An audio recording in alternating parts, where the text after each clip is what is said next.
Welcome everybody, this is General Microsoft 365 Development Special Interest Group. It is the bi-weekly sync, September 3rd, 2020.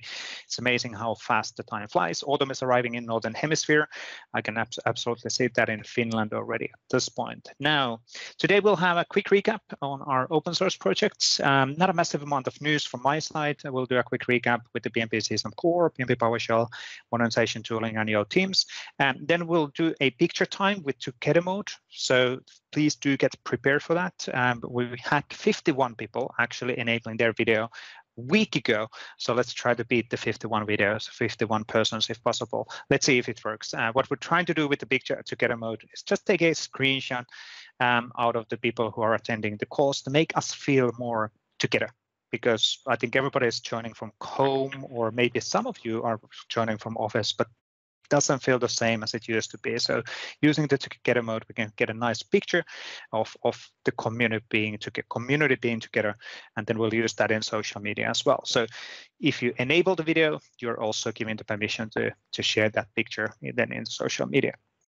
And then we'll have 3 demos coming up. So Kiran Thomas talk about Microsoft Teams app templates. At this time, it's the staff check-in, really cool Microsoft Teams template.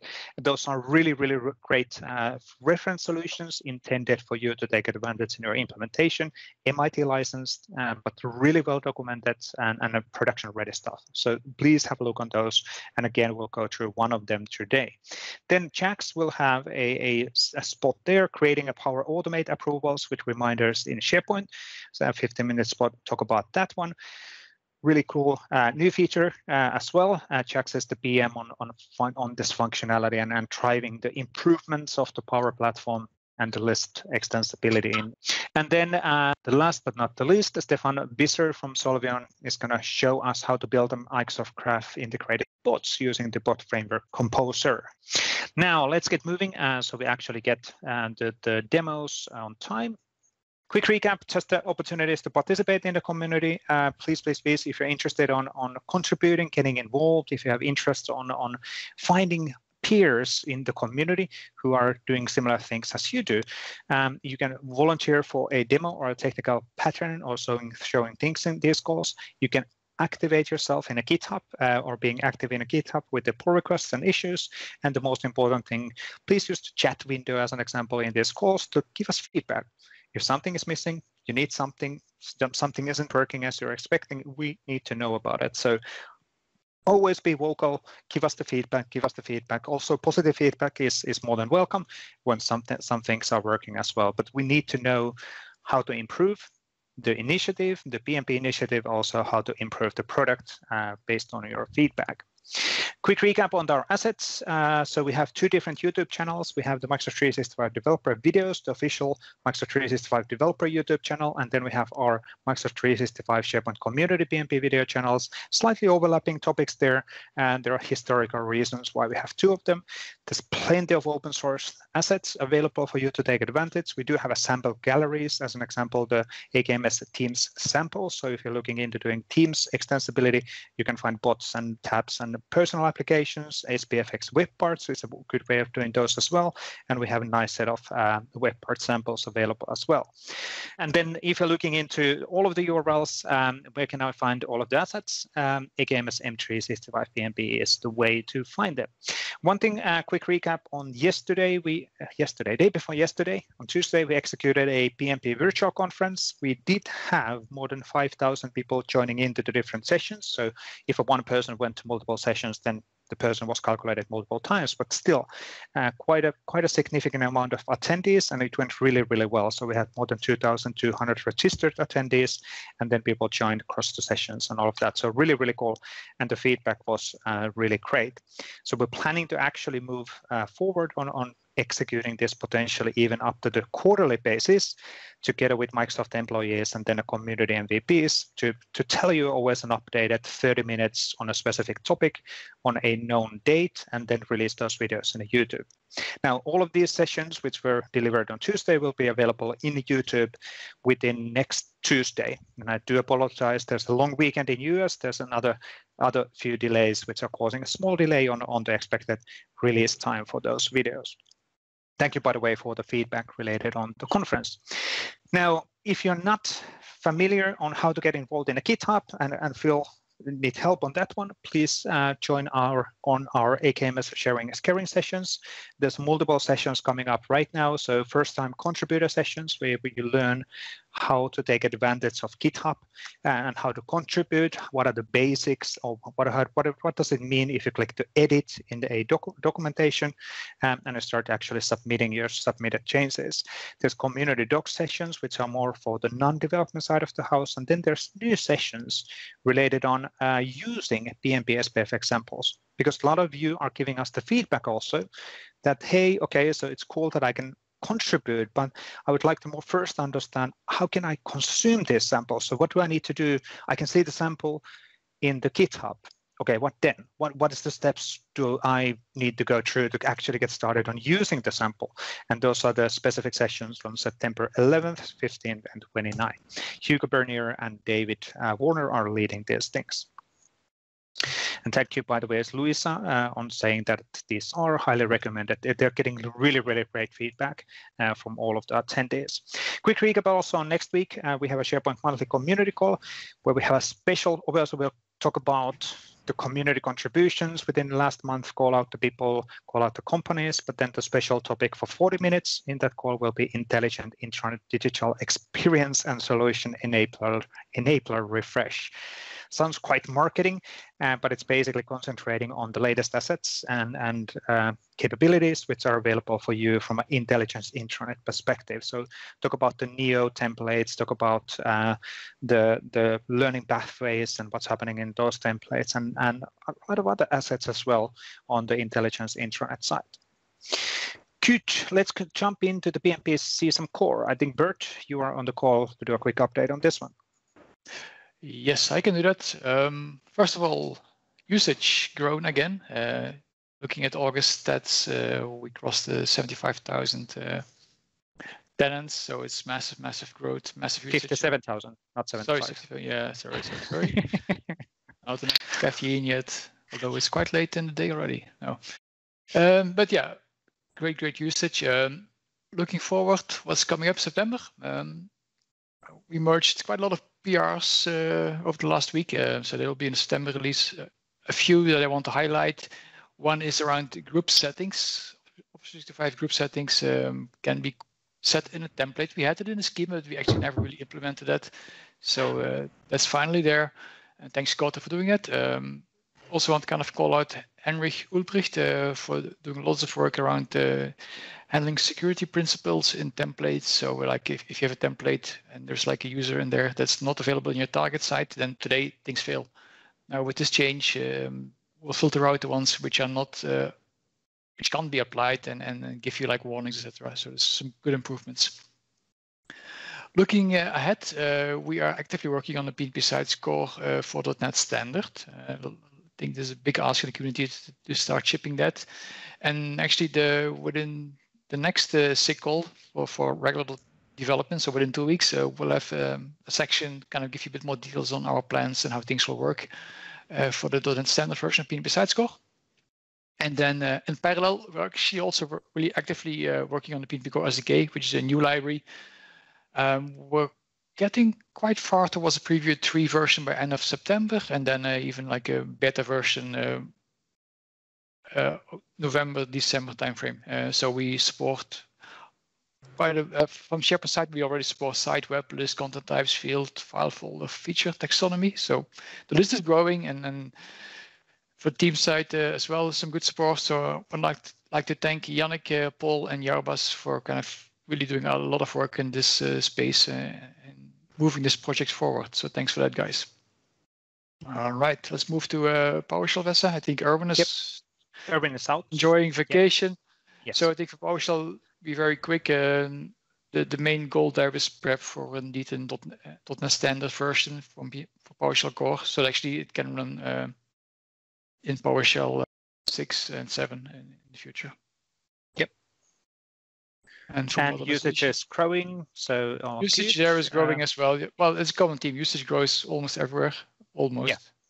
I think in this case, for the modelization, page transformation, usage is kind of stabilizing around depends on the month, between 70 and 50,000 pages being transformed a month, which is still good. So it kind of goes up and down a little bit. For page transformation itself, not really much happened because it is kind of feature complete. So you only do changes if there's a real bug or a demand from community around something. But for now, I think it's going well. For the modernization scanner, there was a new release, 2.17.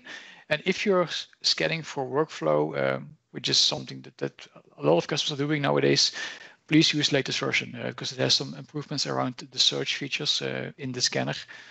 So it should give you like a faster scan for workflow.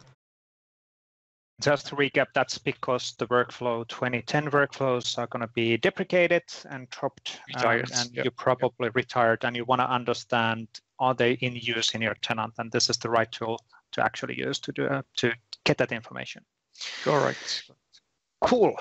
Quickly on the Yo teams, Victor couldn't make it either on the today. So quick update on this one. Not actually significant amount of movement on the latest versions. The Yo teams is really widely used. It's over 10,000 downloads and installations in 2020 for this tooling. And we can see a nice uptake on the new video training package. So people are actually using the Yo teams also to create their solutions. Now, please remember, this is not a competing solution. Together with Visual Studio extension for Microsoft Teams, you can actually use this together with that tool as well. So you can validate the packages coming out of the Yo Teams, and Yo Teams is using TypeScript behind of the scenes and is targeting Node.js. There are multiple other technologies and options when you are implementing stuff for Microsoft Teams as well. The latest version, 2.16, is coming relatively soon, and there is much more significant updates coming with the version 3.0. Help is always needed if you're interested on getting involved on building tooling for Microsoft Teams. Please contact the project leads and Victor Villen in this case, and get involved on the issue list and activities and engaging. That's always a good thing. Now, and then for those who are willing, let's try if we can actually do a new record. Last time, week ago, we did 51 people joining on enabling their video. So let's try to do this. And I will actually enable my video. Let's see if we can actually do this in a way that I'm broadcasting the together mode to you. So you can actually see how we're doing this. There we go. This is going to be interesting. Let's see. Obviously, we don't want to spend too much time on here, but I want to be there as well.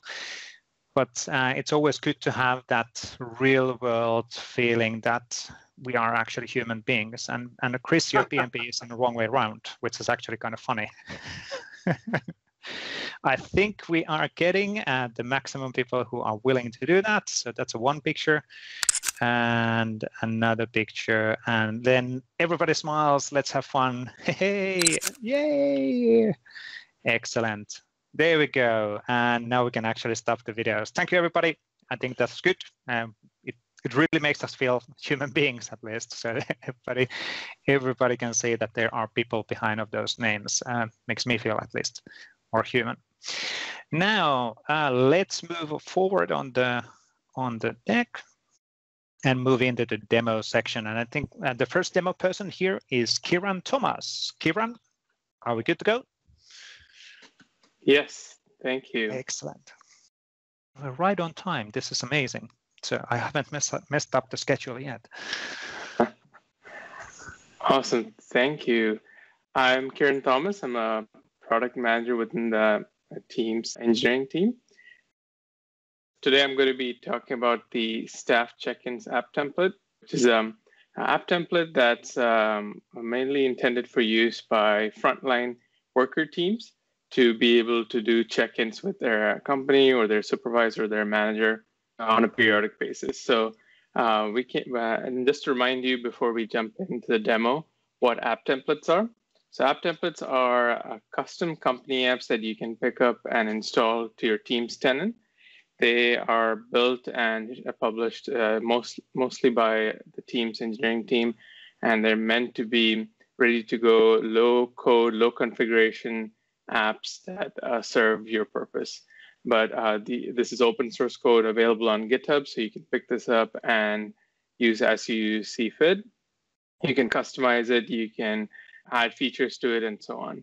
And if you look at the graph on the right, it's intended to be easy to customize, but also quick to be able to deploy to your apps. And it kind of sits in between starting from scratch and building your own custom applications, or using an app from the store that's a live service. And just to remind you what the benefits are, there's almost no coding and very little configuration required to start using these apps. They're, like I mentioned, customizable. You can change the name of it. You can rebrand it, add features to it. It's very easy to do. There's good privacy and security that comes along with it. And once you deploy it, we usually built in some of the telemetry so that you can look at usage and see things like that. So now a little bit about staff check-ins itself. So this is a Power Apps based app template that allows either a frontline worker team to work with a supervisor team and an admin team to be able to set up new check-ins and collaborate on teams around those check-ins. So examples are situations where, like a retail store where you'd like your team to be able to take photographs of, say, the supermarket aisles and post that. Another example of where you would use the staff check-ins is think of a construction company. Maybe you have your workers remotely working in a site and you'd like them to check in either some, say, protective equipment or some other inspection on a periodic basis. You can set up this check-in to happen, say, every day or once a week or certain days of the week. And you can have that and take a photo based on a location and so on.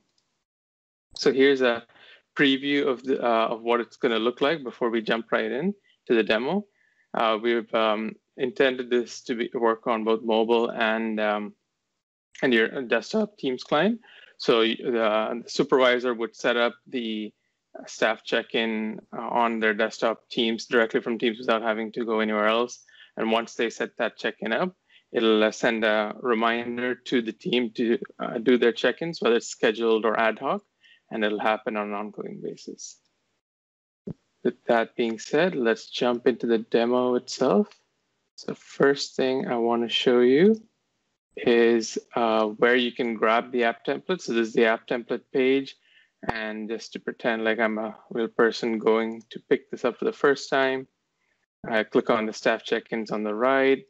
I can go to GitHub, see all the instructions here. And if I click on deployment guide, it'll take me to the full instructions for how to set this up and install it. So let's pretend I've gone through all of this. I've installed it onto my Teams client here.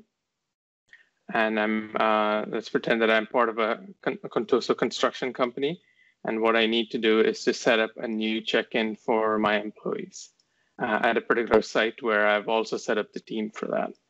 So I'm going to go into the admin app for the staff check-ins. Let's give it a second to load. And yeah, by default, it loads the reports page, which gives me the different check-ins that are there on a daily basis. And if I click the manage button, it takes me to all the check-ins that are there. So you can see some of the check-ins are scheduled. We can see the titles here, the team that's supposed to check in, how often, whether it's scheduled or ad hoc, which days and what time, and I can also adjust these. And if I click on that, I can also make changes to it. Let's go ahead and create a new one. And let's say that I'd like the employees at the site to do a time card check. And this is what I'm going to use to check in and check out my employees as they come to the site. Let's pretend that there's going to be an ad hoc one that they can come in and leave depending on another system. Let's give some instructions. Please check out during your shifts. Let's just put it that way. Cool, we have that set up too. Let's hit the create button.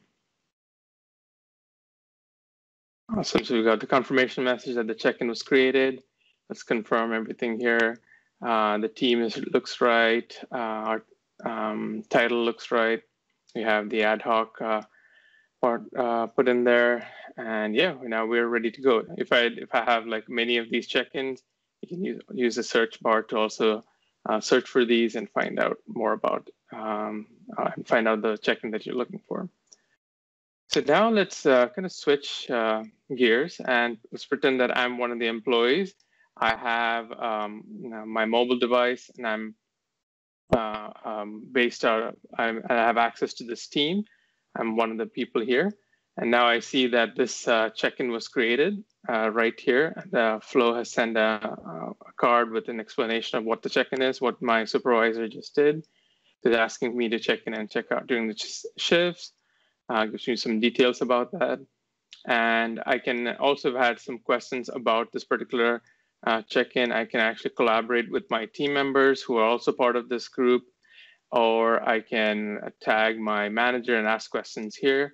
Or if everything looks good to me, I can just either click the check-in button here or go in directly into the app and do it that way. So let's pretend that I'm going to click this on my mobile device.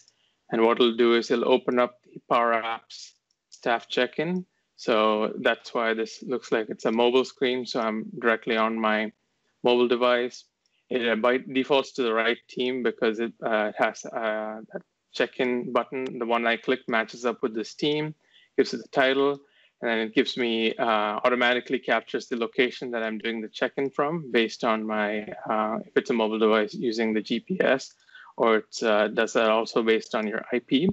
And it also requires you to take a photo. And so let's pretend that I capture a photo of me, or say it's if it's an inspection, you can take a photo of the equipment, something like that. And let's just say something like starting my shift.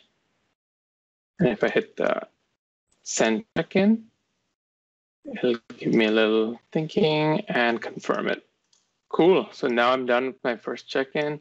I can close out of it here. Go back to, now let's switch gears. Let's pretend that I'm the supervisor. I'm looking at my list of check-ins here. So let's go back to our check-ins app. Give it a second to load. And now you can see under the reports, there's and the list of check-ins right here. If I click into the check-in that I'm interested in, I can look into the details. Awesome. So now this gives me a full set of details of all the different check-ins. So you can see that this was an ad hoc one, how many people have checked in so far, how many members are in the team that need to check in. You can see that my name, what time I did, the location.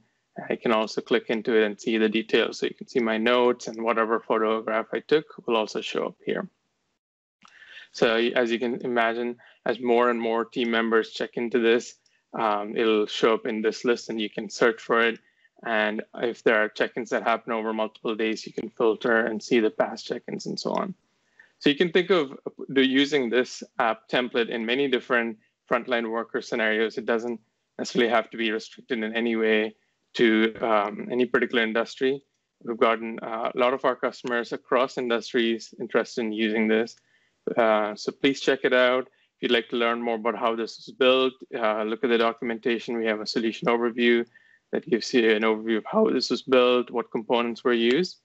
And yeah, if you have any questions, feel free to reach out to us through the issues. But yeah, hope you like this demo. Excellent. Thank you, Kiran. There's one good question. Where does the data reside? So where is the data on this particular solution? Just out of curiosity. Yeah, this data by default is backed by SharePoint Lists. You can obviously customize it to use any data source you'd like. If you'd like to use CDS or a full-fledged Azure database, you can back it up by anything. But by default, out of the box, it works with SharePoint.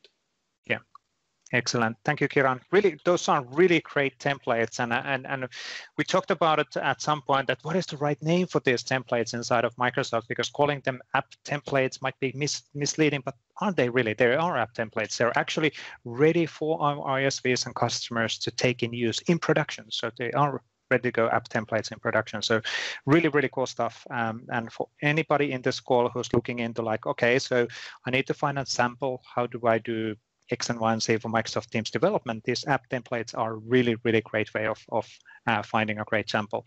And there is actually a really great apps Teams sample gallery available, which also includes these app templates. So if you're looking into any Microsoft Teams samples, take advantage of that Teams app gallery.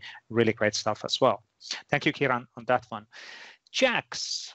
Kiran just touched briefly the SharePoint lists. I think you will lead us more detailed on the journey on the SharePoint lists and creating approvals and flows and integrations on there. Yep, I shared my screen. Yep, take it away. Awesome.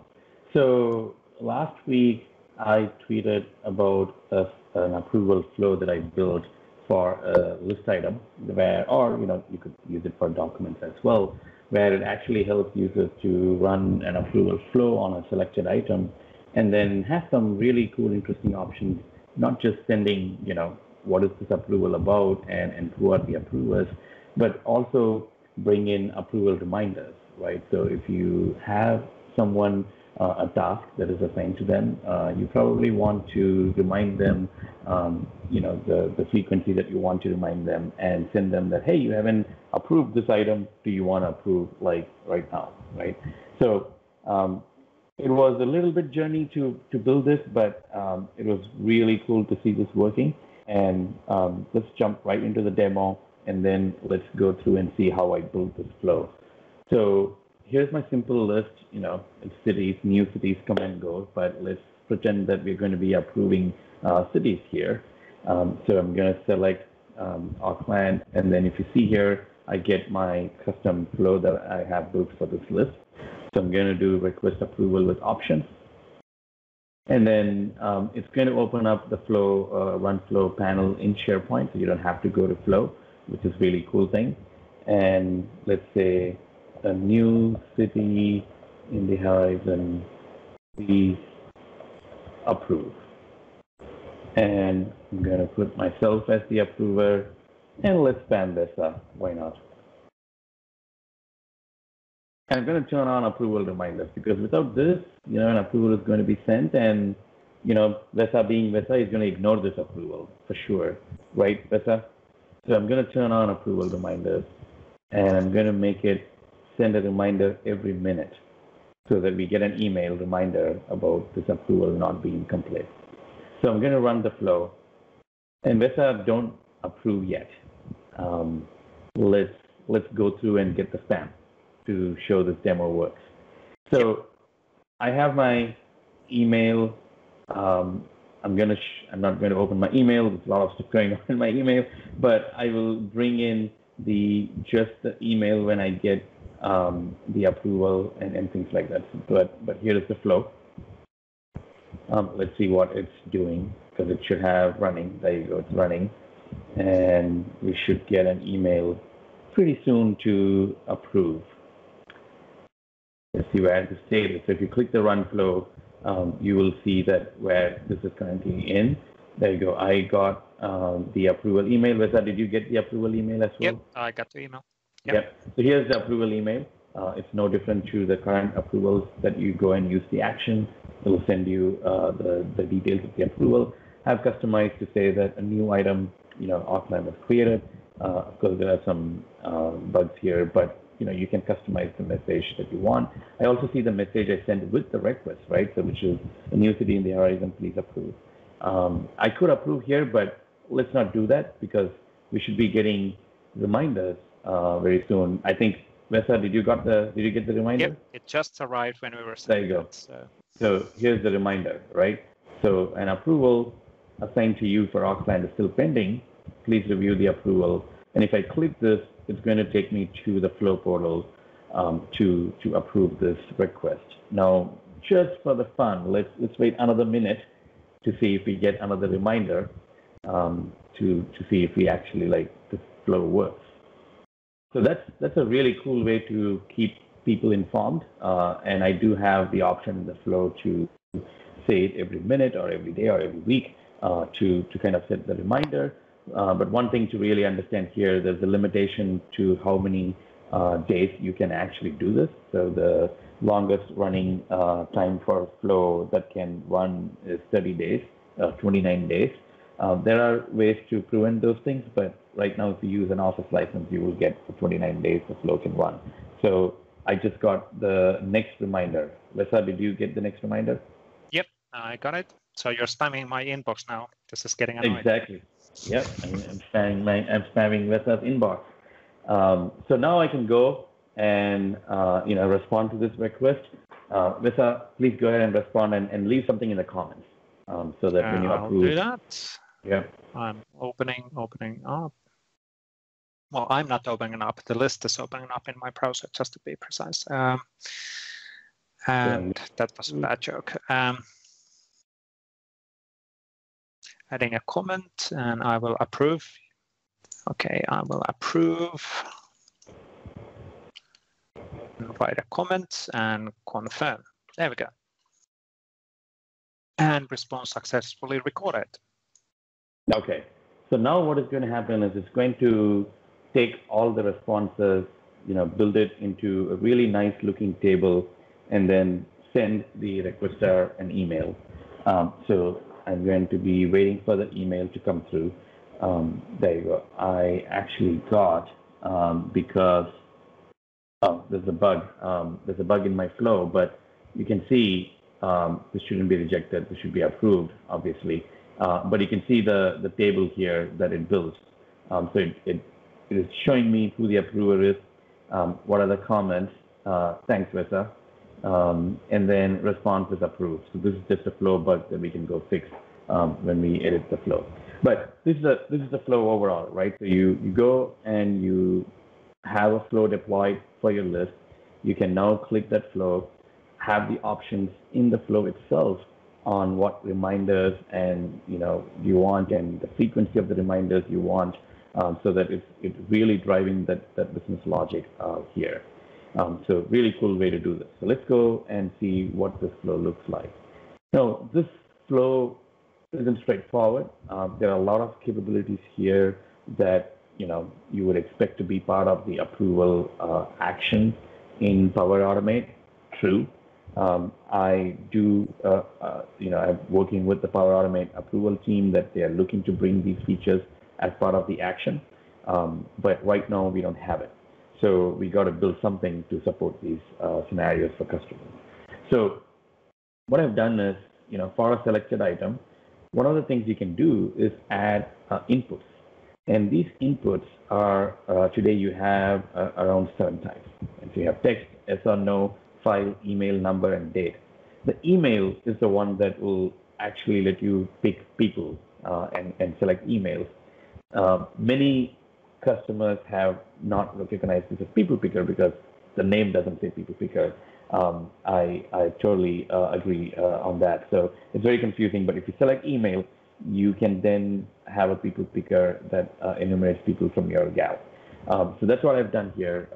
Put a text message and then email, and then yes or no to turn on approval reminders, the reminder duration, and then I have the combo box, the drop-down list of options for approval reminder duration.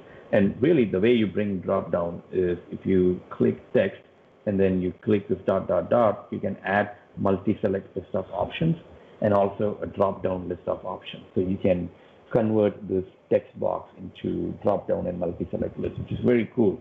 You can also make this field optional, so you don't have to really let the user enter. You might have some defaults set up in your flow as well. So that's the way you can use inputs, which I've used in my flow in the for a selected item. And then I get the item. Now, let's come to these variables later. But once I get the item, I have the details for the item that the user selected. And now I can create an approval, right? So now I'm going to branch into 2 parallel branches here to create an approval and send an approval. And the other one is to really see, do I need to send a reminder for this approval? Because one is going to initiate the approval and start the approval, and one of the branches, which is here, is going to check if the approval is complete or not. So what I'm doing here is basically I'm checking is approval reminder is required, right? So one of the input I got was whether I need approval reminders for this flow. So that gives me a good hint to understand whether I do need to go into this logic or not. Otherwise, you don't have to send reminders. You don't have to go into this logic. And then immediately what I'm doing is I'm setting up a delay, and the count is the duration, right? Whether it's month, week, day, or minute. And the values are exactly the same as how you get in the count dropdown. So I've just mimicked that. And the unit is basically whether it's 1 day or 2 days or 1 minute or 3 minutes, depending on that. And once I get that, the flow is going to stop for whatever set period of time. And once it comes back, it's going to check if approval is done, right? So to do that, I have a variable called approval done, which initially is set up to false, right? Because the way that you would do is when approval is complete, you would set that to true. If it's not, it's equal to false. So the first time when it runs, it's going to be false, and it's going to go ahead and say, well, I'm going to do this until the approval done is true. So now you go into a loop, and it basically goes up and waits until that delay. Basically, this is rename. So you can say wait before sending email, right? Because it's basically going to wait until that minute here, which I have defaulted to. Now you can even change this so to basically say I don't want minute. I can enter custom value, and then you can pick the reminder duration, and that would basically tell you whether this is for minute or day or count, right? And this is how you can basically customize this to your various options you have in your business logic. So that's the way how you would check for reminders and then send the reminder if the approval is not done. This is a lot to consume.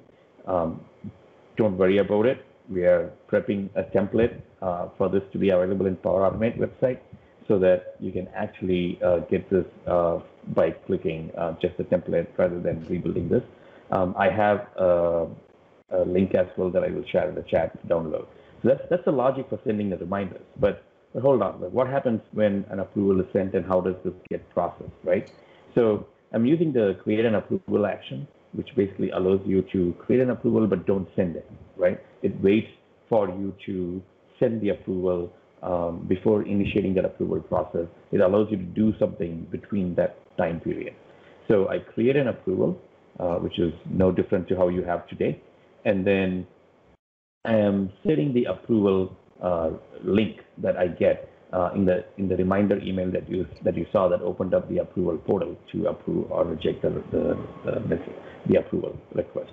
So I'm capturing that so that I can use later in my emails. And then I am initiating the approval process. So now I am initiating the approval process in the sense that the approval will be sent to the users, the approvers, and we'll have to wait. And at this point in time, I'm going to say approval done is true, because once it comes out of the wait stage and then comes to this stage, the approval is done. So now we can set the approval done variable to true, which then when this parallel branch goes through its cycle where it's delayed for a minute and then gets back after sleep, after the delay, it would check for the variable and it would be true, and it will stop the approval process, approval reminders that it sends to the approvers. So once I have done the approval here, now I have all the information. I have the data that who the approvers are, and I also have the data around what comments they left, right? So what I'm going to do is I'm going to enumerate those and build a table. So basically I use the select option that lets me select a particular values from an array. So all of the approval system is an array, the responses, because I have more than one approver. I have more than one response, and there's like everything that happens between that. So what I'm doing is I'm selecting the responses collection from the approval, and then I'm getting out the approver, the comments, and the response, right? So that's how I'm building these particular things. Now, you can see here, I actually don't need this. I have the expression that basically says, if there are no comments, type in no comments, right? If comments are not empty, then take the item comments property and then show it up there. So if you have just someone, don't submit any comments, this would say no comments. Really putting the business logic there to make this really pretty, right? And rest of the stuff is I just get it from the responses collection, where I can get who the approver is and what their response is, whether it's approve or reject. Once I have that, I can create an HTML table that basically takes the output of the select, which is a JSON array again, and then converts into an HTML table. But this HTML table is not really pretty. It's really, it doesn't have any borders or tables and things like that. But you can just go to any site that allows you to build HTML tables and then put that style here and, the CSS styling. And then you put the output of the HTML table that you are using here in this action. So that's how you can basically style the HTML table you get into the whatever border and colors and things like that you want. And this basically looked like this, right? So it basically built me this table with these blue borders around and a header with a gray background that helped me to easily build this table. And finally, what I'm going to do is check if my outcome is approve or reject. And based on that, I basically send the email back to the approvers or the requester that, hey, your request was approved, your request was rejected, right? So that's the flow that I built that allows you to create an approval, send the approval, but also have a branch that can check whether if the approval was done and then send reminders. Now, obviously here, I can't really understand whether Vesa has done and just send a reply, just a reminder to Vesa, right? Because today, I can only say whether an approval is done or not. I can't say if Chaks has responded to the approval or if Vesa has responded to the approval.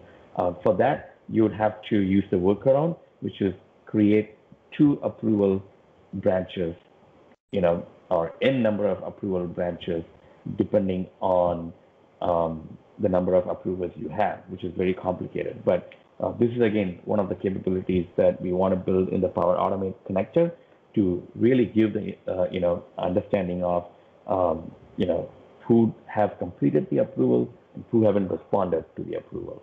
So that gives really even more logic here in the reminder approval. So you don't spam every approver, even though they have responded, but just only concentrate and focus on the folks that haven't responded. So those are all the improvements that we know we have to do. But this is, a year ago or 6 months ago, this was really hard. We only had start and wait approval and setting these variables and doing all this was even building a HTML table was really cumbersome. But we have come a long way to make these things simpler and approachable for users, especially power users, to go build these flows in Power Automate. So that's my demo. I hope it was useful. There are some bugs, but if folks want to get their hands on this flow and use it and customize it for your business logic, I will share the link in the chat window so that you can download and import it in your Power Automate tenant and try to customize it for your needs. And that's about it. Excellent, thank you, Chaks. Good way of engaging also, at least with the the host of the call. So, but really cool stuff. Now, from a time management perspective, let's jump on Stephan on your table right away. So, thank you, Chaks, on that one. Really cool stuff, and it's nice to see all of the continuous improvements what we have on this side as well. Chaks is really the only PM on that, so please let him know what's needed, but also remember to give positive feedback as well, because that's super powerful. But Stephan, and we can see your screen, and from a timing perspective, just take it away. Thank you, Vesa. So yeah, I've been on the community call, I guess it was a couple of weeks ago, where I demonstrated what Bot Framework Composer actually is. So if any one of you was on that specific call, you might see some slides which are familiar to you. But just to set the stage a bit, I'd like to introduce you to what the Bot Framework space actually is, what it does, what the offerings are, because nowadays you can have multiple ways of building bots actually in the Microsoft ecosystem. You can have either write it in code with the Bot Framework SDK, or you can go along with Power Virtual Agents, which is a Power Automate-like interface for building codes without actually writing, for building bots without actually writing code. Or you could use one of the brand new tools from the Bot Framework team called Bot Framework Composer, which allows you to actually build a bot without actually writing code. So it's a graphical user interface which allows you to build your bot and scaffold your dialogues and so on and so forth. And so mainly Composer is one of the new ways of building bots, especially targeting non-developer audiences. So let's say IT pros or power users could also use Composer to get started building their bots, which doesn't mean that developers can't use it. Of course, it makes some things easier in your bot development routine, especially for proof of concept projects or stuff like that. You could make use of Composer to rather quickly have a bot up and running, and then take that bot, which you outlined in Composer, into Visual Studio or Visual Studio Code, and enhance it by code, either C# or JavaScript or whatever. And so Composer mainly is kind of a new tool for you to get started into the bot development scene, especially if you haven't built a bot yet using the Microsoft tools. It's a pretty good starting point because it basically includes everything you need in terms of bot development within one tool. It's available as a desktop app, so you can download it. I'll provide you the link afterwards as well. And yeah, so Composer mainly consists, as you can see here, of a graphical user interface for outlining what's called a dialogue or many dialogues with different triggers.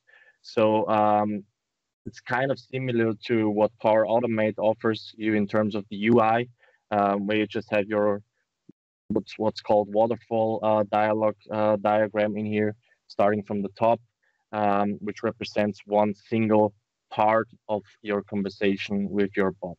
And in there, you have multiple options to bring life into your dialogues. You can, of course, send responses. You can ask questions, validate those responses from the users, either by text validators, by number validators, by datetime validators, or what have you. But you can also make use of other action types, which we'll see later on in the demo, in terms of integrating other APIs into your bot. And mainly what the Microsoft Graph is a good example of how to actually make use of an API within a bot, because you can easily call the Microsoft Graph endpoints within your bot using Composer, and requesting, for instance, for the user's profile or for the user's tasks, or even going one step further, adding tasks to your profile or whatever. And so mainly Composer is depending on also some bits of cognitive services for language understanding, of course. So it's tightly integrated in Composer. You don't need to go into another portal or another UI to scaffold your language model. The same is true for the language generation piece. So everything is baked into Composer, and everything is baked into what's called an adaptive dialogue, which gives you the flexibility to start with Composer, which actually writes the code for you in a JSON schema, and then take that dialogues or dialogue trees to, let's say, a developer for enhancing them or for adding additional functionality, which is not yet implemented in Composer, if you will. And so why would you use Composer along with the Microsoft Graph. Of course, the Microsoft Graph offers a lot of capabilities, especially in bot development scenarios, which you can make use of. For instance, handle task management in Teams, right within Teams. You don't need to switch the context to your to-do or to your planner. Why shouldn't the bot be able to handle the user's task management right within the conversation, for instance? Or another example would be look up contact details of specific people within your organization. Or if you write in Teams and you got an email, you could ask the bot to represent the email and respond directly within Teams, for instance, or show the next calendar meetings or what have you. So there are a lot of use cases why you would use a bot for handling specific tasks, and the Microsoft Graph, of course, offers a lot of capabilities in there. And the cool thing here is you don't need to write code at all, or at least you don't need to write that much of code if you're using Composer versus the classic development using the bot framework SDK. So let's jump into a demo. I've prepared a bot for today, which is pre-built already, which has some components already configured. So what this bot actually consists of is multiple dialogues, which you can see here on the left. So it has the capability of handling tasks. It can view the tasks of a person. It can add tasks to a to-do list for a specific person. And the third capability is showing the profile. So showing profile is the most simplest thing in here, which actually, first of all, does an OAuth login dialog. So we get basically a user token for the Microsoft Graph. And the cool thing here is OAuth logging is one of the predefined actions within Composer. So what you actually would need to do is to simply create an Azure AD app registration, which I've done before. Of course, select the API permissions you want to use within your bot and consent them, and then just take the connection name of that Azure AD application and paste it in here into the OAuth login action, and that's pretty much it. And you have your OAuth dialog ready to go. So the show profile dialog kicks off with the OAuth dialog, so it will ask the user to log in, and after that, what it does, it basically sends an HTTP request to get the user's profile. In this particular case, it's the profile of the person who is logged into the bot or to the conversation.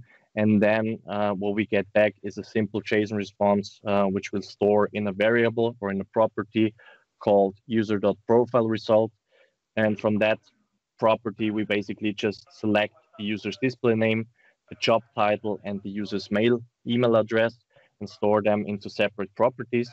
And what we then do is we use those properties and generate an adaptive card from that. So we basically have a function called show profile, which takes in the user's display name, job title, and user's email address, and generates an adaptive card for us.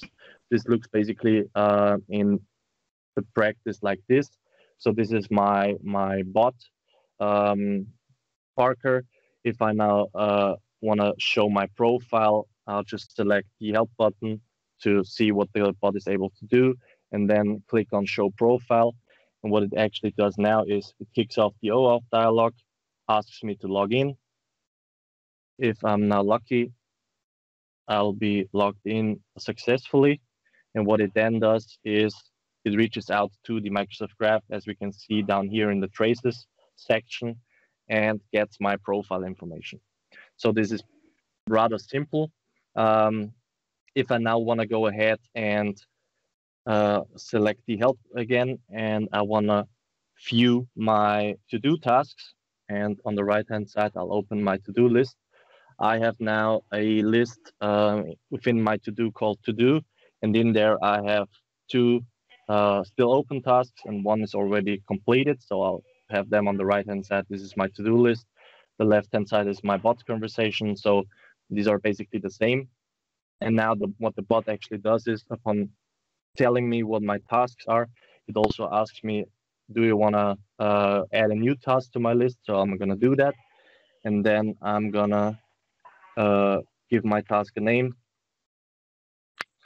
and give it some arbitrary name. And what happens right now is that the bot will reach out to the Microsoft Graph again and see on the right-hand side, my to-do list has been updated immediately. So it's basically really fluent in a way that on the one hand side, the bot actually does the task handling for me. And on the other side, I don't need to write code anymore to integrate certain APIs, like in that case, the Microsoft Graph or any other API. I just do it via using the Composer tool and clicking and doing it via the UI. And as the time is already kind of finished, if you want to learn more about it, here are some links. If you want to take screenshots from that, if you want to download the Composer tool and basically give it a try, there are already some predefined what's called skills using the Microsoft Graph from the Bot Framework SDK team. So you can check out them for calendaring, for to-do, for lookup person. These are pretty good to have a kind of starting point for that. Thank you. Excellent, Stephan. Thank you. Thank you. We're always running out of time on these things, but there's so much cool stuff to talk about, but really cool demo. And it's nice to see that you can do all of that power with the Composer. So really, really cool stuff. Now, I think that's pretty much everything what we're going to do today. The recording will be out within 24 hours. We'll be having Q&A all the time on the chat, and please let's keep on doing that in the future as well. It's great to see the engagement on the chat. Like I said, recording will be available in 24 hours in our Microsoft 365 SharePoint Community PnP YouTube channel, and feel free to subscribe if you find this content interesting. The next M365 General Dev Call is on September 17th. The next SharePoint Framework Community Call is on September 10th. So it's exactly the same time week from now. And then the next monthly community call where we talk about the intelligent intranets and latest on that one, Neo templates, learning pathways, and all of cool stuff is on the September 8th. So we have a lot of community calls coming up, and it doesn't actually even end here. If you're interested on other topics, there's also other monthly community calls in the pipeline. So have a look on M365 Dev Calls for the full list of things. And obviously, nobody's expecting you to join on all of these. It's just a matter of selecting which are the ones where you're interested on joining and hanging and meeting friends. So I will, by the way, push out the social media to get a mode picture within 30 minutes or so. So you'll see that coming up in the Twitter at least at this pretty soon. But thank you everybody for joining. Thank you for your input. Thank you for the great demos, Kiran, Chaks, and Stephan. Really great stuff from you. And thank you for the lovely discussion again on the chat window. We'll be definitely in touch and keep the feedback coming. Thank you. Thank you. Bye-bye.